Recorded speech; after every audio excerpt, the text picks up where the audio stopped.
Ele é professor titular da Universidade Federal do Rio de Janeiro, tem experiência na área de planejamento urbano e regional, com ênfase em política urbana, atuando principalmente nos seguintes temas: trabalho, comunicação, globalização, cidade, fordismo e cidadania. Publicou com Antônio Neri o livro Global, Biopoder e Lutas em uma América Latina Globalizada. O último livro publicado é Mundo Brás, o Devir Brasil do Mundo e o Devir Mundo do Brasil. Então passo a palavra ao nosso convidado, Giuseppe Mário Coco, e se ele quiser acrescentar mais algum elemento importante da sua biografia, por favor, fique à vontade. Obrigado, obrigado pelo convite, obrigado pela apresentação. Então, eu vou fazer uma apresentação que não tem relação direta com as imagens, mas depois que me foi pedido a discutir para tinha essas imagens, e se tiver tempo depois vou usar assim como ilustração. Por enquanto vai ficar essa bandeira do Brasil, né, que é uma bandeira dos farrapos, dessa artista chamada Niklaus, que será um museu gratuito, e que me parece extremamente interessante,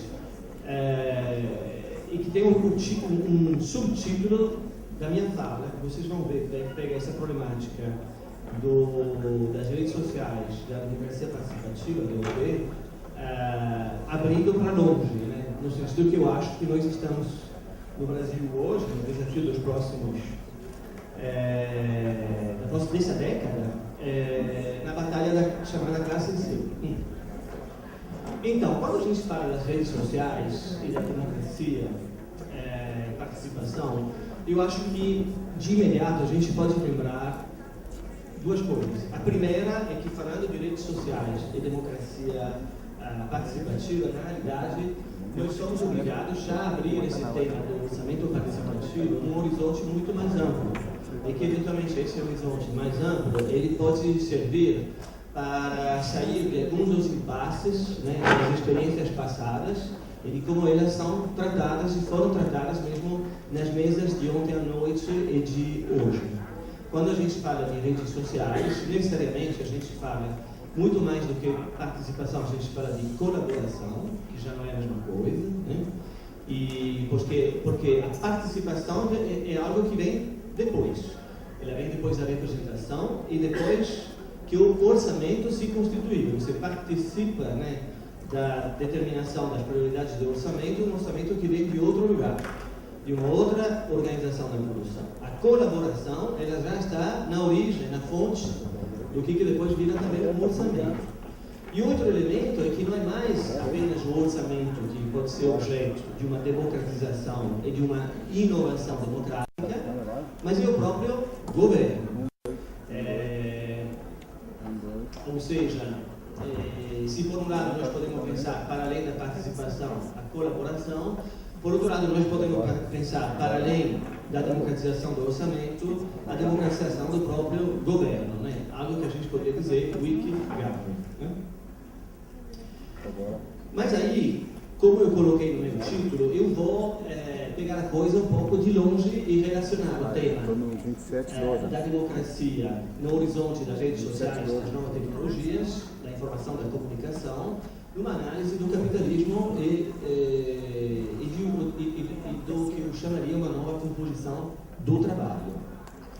Então, em primeiro lugar, 3 definições. As redes sociais já indicam que a tecnologia é completamente social e vice-versa.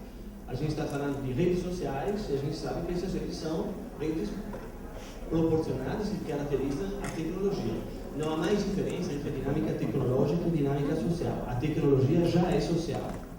O que são as redes sociais? O que é a internet? São bilhões de pessoas que interagem e colaboram entre elas a um custo tendencialmente igual a zero. Terceiro elemento, nessa dimensão aonde a tecnologia já é social e aonde bilhões de pessoas interagem e colaboram a um custo tendencialmente igual a zero, é possível dizer que que tendencialmente, em algum momento essa tendência ela se atualiza, o ato de produzir já se tornou um ato comum. Então temos um elemento novo, de inovação radical, o que permite de pensar não mais apenas as problemáticas da representação e da autorrepresentação, mas as temáticas da relação entre representação e autorrepresentação, quer dizer, representação e participação, com as problemáticas da valorização e autovalorização. Ou seja, temos horizontes completamente abertos, né, de descoberta e inovação, que são extremamente importantes. Essa sociedade marcada pelas redes e por esse tipo de dinâmica da relação entre tecnologia e sociedade, ela funciona como um gás. Eu estava pensando na brincadeira do Giovanni, que ele falou de a partir do bogatômetro, lá, o que era, de pensar em outro elemento, né? A gente pode pensar então em um gasômetro, né? Que é o gasômetro daqui de Porto Alegre, né? Mas porque a dinâmica da sociedade, da produção, do valor, nessa sociedade daí, ela funciona como um gás. E qual é a característica do gás?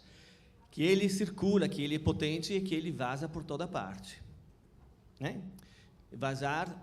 Vazamento se diz em inglês, leaks, né? E quando esse vazamento ele não é algo que o governo previu, ao contrário, o governo tenta não deixar acontecer, ele acontece de maneira selvagem, WikiLeaks, né? O vazamento colaborativo, né? Que a gente sabe está mudando a cara da diplomacia mundial. Como é que podemos pensar, exatamente, de lidar com o gás, com essa dinâmica que vaza por todo lado? Pensem na Líbia, né? Contrariamente ao que aconteceu no Egito, mas também no Egito, né? O pessoal pensou, diante da insurreição, fechar as portas e cuidar daquilo que estava acontecendo. Hoje em dia é impossível. Mesmo que você esteja em determinadas situações periféricas, com determinadas situações políticas particularmente duras, é impossível fechar as portas. Tudo vaza por todo canto. É impossível controlar a informação. A informação e a comunicação, elas estão diretamente, continuamente em circulação. Então, tudo vaza e todos colaboram. WikiLeaks, exatamente. Como é que podemos exemplificar isso, tentando dar uma representação geral desse deslocamento, né? Eu já usei várias vezes, para aqueles que me escutaram, me desculpem, mas eu acho a metáfora melhor, que funciona, então para aqueles que já ouviram, me desculpem, né? Que é que nós passamos exatamente de uma sociedade organizada por instituições de colmeia para uma sociedade organizada em torno da polinização. As abelhas têm duas atividades, né? Quer dizer, desde o nosso ponto de vista, né? Desde o ponto de vista delas, deve ser uma só, mas enfim. Desde o nosso ponto de vista, elas produzem o mel dentro da colmeia, né? Para produzir o mel, ela tem uma outra atividade que, desde o nosso ponto de vista, é muito mais importante do que o mel, que é a polinização. O apicultor apenas se apropria diretamente do excedente de mel que as abelhas produzem, né? Para a sua própria reprodução e vende esse excedente. A colmeia ela funciona exatamente como uma metáfora do que é a apropriação capitalista, industrial, do tempo de trabalho excedente dos operários ou dos trabalhadores mobilizados por meio da relação salarial. Mas as abelhas têm uma atividade que tem, aliás, um impacto econômico e ecológico muito mais importante, N vezes mais importante do que a produção de mel, que é de ir de flor em flor. Desse ir de flor em flor depende toda a produção, né, da agricultura doméstica e selvagem. E esse ir de flor em flor, o que é? Ele é um trabalho completamente relacional. É um trabalho que é parecido ao que acontece no Facebook, no Twitter, nos e-mails, em todas as, redes sociais que caracterizam as redes tecnológicas e vice-versa. Ora, nós estamos diante de uma nova contradição na medida que o trabalho nessas redes sociais, desse trabalho que se torna um ato comum, ele é um trabalho de polinização, é um trabalho colaborativo, é um trabalho que acontece em comum e graças ao comum, mas as instituições sociais que regulam o trabalho, que regulam a determinação da riqueza, a apropriação da riqueza, continuam sendo aquelas da colmeia e da relação salarial de tipo industrial. Então, nós passamos da colmeia como dialética entre o público e o privado, entre o Estado e o mercado, a uma dinâmica de circulação que é imediatamente produtiva, na qual emerge uma nova dimensão, que é uma dimensão do comum, o comum do trabalho, como algo que acontece diretamente nas redes. Ora, esse comum desse trabalho, a gente precisa exatamente analisá-lo desde o ponto de vista do que eu falei, do trabalho. Há uma tendência na análise das redes a esquecer essa dimensão do trabalho pelo fato que a caracterização sociológica e econômica do trabalho nas redes não corresponde à identificação tradicional que nós estamos acostumados a fazer, né, entre o trabalho como atividade de produção de valor e a forma específica, histórica, dominante no período industrial, da Revolução Industrial até a década de 70, do trabalho como trabalho assalariado de tipo industrial. O desaparecimento da hegemonia da forma do trabalho de tipo assalariado da grande indústria fordista, muitas vezes é apreendido como desaparecimento do trabalho em geral. Ora, e o tema da classe C, por exemplo, é uma das consequências uma apenas, mas que é muito importante, na medida que, quando se fala da classe C, se fala apenas de um determinado padrão de consumo e não de uma nova caracterização de classe desde o ponto de vista do trabalho. Ora, não existe capitalismo e não existe exploração, sem exploração, quer dizer, e, portanto, sem exploração do trabalho. E nós estamos ainda em um regime capitalista. E esse regime capitalista tem características diferentes. Esse regime capitalista contemporâneo é aquele de um capitalismo que se organiza de maneira cognitiva, em rede e é globalizado. O trabalho que o capitalismo explora é, por sua vez, um trabalho imaterial, comunicativo e afetivo ao mesmo tempo. E vamos ver as consequências e tentar um pouco explorar essa composição do trabalho, essa análise das redes sociais e da questão do governo a partir de uma análise que pretende colocar em seu cerne a composição do trabalho. Voltamos, portanto, às redes sociais, com algumas afirmações que são a consequência dessa introdução que acabamos de fazer, para dizer, elas não são meras ferramentas, elas não são segmento de atividade específica, elas não dizem respeito a um público específico. Muito pelo contrário, elas são um novo paradigma que explica todo o trabalho, toda a economia e todo o capitalismo hoje, mesmo quando elas não intervêm diretamente. Que paradigma é isso? É o paradigma da cultura digital e da cultura em geral, onde nós, por um lado, podemos dizer que a cultura é relação, né? E que, ao mesmo tempo, a cultura está no cerne, enquanto relação, do processo de acumulação do capitalismo contemporâneo ou do que podemos dizer o capitalismo cognitivo.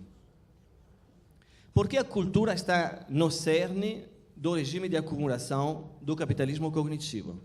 Porque dela depende, da cultura, a solução do que poderíamos dizer de uma tautologia que caracteriza esse capitalismo, de uma crise do valor, de uma afirmação de valor por meio de um valor. O que é essa tautologia do capitalismo contemporâneo? Aquela que está na base da crise do subprime e da crise do capitalismo que a gente está vivendo. Que crise é essa? Se passamos da colmeia para a polinização, podemos dizer que passamos de uma fase na qual o conhecimento ele era um elemento fundamental, um fator de produção de bens materiais, ou seja, de uma economia industrial na qual se produzia por meio do trabalho assalariado bens materiais por meio de conhecimento, a uma economia na qual se produz conhecimento por meio do conhecimento. Essa que é a tautologia. Qual é a solução da tautologia? A solução é a cultura, a produção de relação, a significação. Na era do capitalismo cognitivo, o conhecimento produz conhecimento, tempo de vida e tempo de trabalho se juntam, né? E nós estamos exatamente numa situação na qual, né, o valor depende de elementos relacionais, de elementos culturais, de elementos cognitivos. Vejam bem, vamos fazer um exemplo. Nós estamos hoje no início do governo Dilma, e houve no governo Dilma a nomeação de uma ministra que era uma desconhecida na área de cultura, em geral, dessa cultura, né, mas que tem um sobrenome conhecido, né? E essa ministra, aparentemente, está rompendo com as inovações que aconteceram no MINC em termos de debate sobre Creative Commons, propriedade intelectual, software livre, mas também está rompendo no sentido que introduz dentro do Ministério uma secretaria chamada de Economia Criativa, aonde essa secretaria ela serviria para pensar a cultura desde o ponto de vista econômico e aqueles setores da economia que teriam características culturais. Então, nós temos um duplo retrocesso preocupante e que tem um impacto geral no governo, um retrocesso com relação à questão do comum, em direção à propriedade privada, o copyright contra o Creative Commons, sobretudo contra o copyleft, etc. E temos o retrocesso também nessa visão de que existiria um setor específico de criação que definiria uma economia específica com relação àquela outra economia que não seria criativa, o que é uma grande besteira. Hoje em dia, toda a economia, todo o valor depende, em termos de agregação, dos elementos de inovação e dos elementos culturais e, portanto, criativos. Vejam bem, o chinelo Havaiana, ele é uma commodity desde o ponto de vista da sua dimensão material. O bem material é absolutamente secundário e não custa quase nada.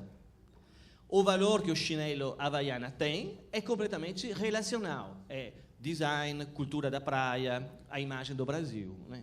Isso vale também para um sapato Nike, né, onde o que se compra não é o sapato material, que pode ser produzido em qualquer lugar do mundo, né, mas se compra a vírgula, ou seja, uma forma de vida, um elemento de cultura. O que o jovem quer no Nike, por isso que a Nike está fazendo um acordo aqui com uma grande ONG muito conhecida do Brasil, né, bem presente na periferia, inovadora, né, para fazer exatamente o quê? Para agregar esse elemento de relação e de cultura que caracteriza. Depois vou deixar vocês falarem, que nem o Alegrete. Então, o que isso significa? Significa que nas autoestradas, nas redes da informação, contrariamente às autoestradas da época industrial, o produto que circula, ele agrega, quanto mais ele circula, quanto mais ele agrega valor, ele é mais rico, quanto mais ele passa de um ponto para o outro ponto, de ponto a ponto, né, entre pares, eventualmente. Nas autoestradas industriais, né, o carro que entra na autoestrada, ele foi valorizado na fábrica, ele vai se consumindo. A valorização aconteceu na relação salarial. No capitalismo contemporâneo, a relação acontece exatamente nas redes sociais. Tudo é cultura nesse sentido, que o valor agregado é cultura. E isso não é um setor da cultura, isso vale também para Vale do Rio Doce. Vale para Vale do Rio Doce. O valor agregado do minério, que é uma commodity, depende dos elementos imateriais que permitem a Vale do Rio Doce ter uma gestão just in time da logística global dela e conseguir fazer circular aquele minério de maneira ultra veloz para que ele chegue da Amazônia de Carajás para a China. Isso vale para a produção da soja. Toda a produção depende dos elementos culturais, cognitivos e imateriais. Portanto, o que nós temos na discussão sobre as redes sociais e o desafio da democracia participativa, nós temos o horizonte primeiro de aprender a transformação da relação capital-trabalho a partir da transformação do capital e do trabalho.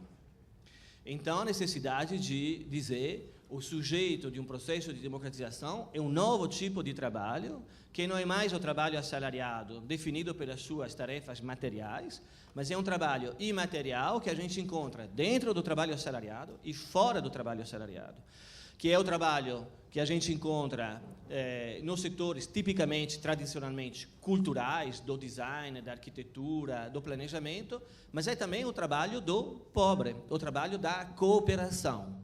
É um trabalho que, em geral, se torna precário, altamente intelectualizado e que é mobilizado exatamente enquanto rede social e rede tecnológica. E aqui temos exatamente a questão, no Brasil, hoje, de conseguir introduzir um viés de classe, de análise da composição do trabalho, diante da transformação de um lema eleitoral, que pode ter sido interessante e importante, a classe C, e um programa político de transformar todo mundo em consumidores. O desafio para a democracia é encontrar os processos de subjetivação que, por trás dessa classe C, dizem respeito a essa nova figura do trabalho, o trabalho imaterial, que é o trabalho dos precários e dos pobres, onde nós encontramos os jovens das classes médias urbanizadas e os pobres das favelas juntos, produzindo relação e produzindo sentido, produzindo formas de vida por meio de formas de vida. O segundo elemento de reflexão é que, quando nós pensamos a relação entre participação e democracia a partir das redes sociais e em função dessa dinâmica do trabalho, dessa nova dinâmica do trabalho imaterial, de um trabalho cooperativo, de uma produção que se torna um ato comum, nós temos a necessidade de introduzir uma nova esfera institucional que não se resume mais ao antagonismo entre público e privado, entre Estado e mercado, mas que é a esfera da rede, que é a esfera do comum, que é a esfera exatamente do common.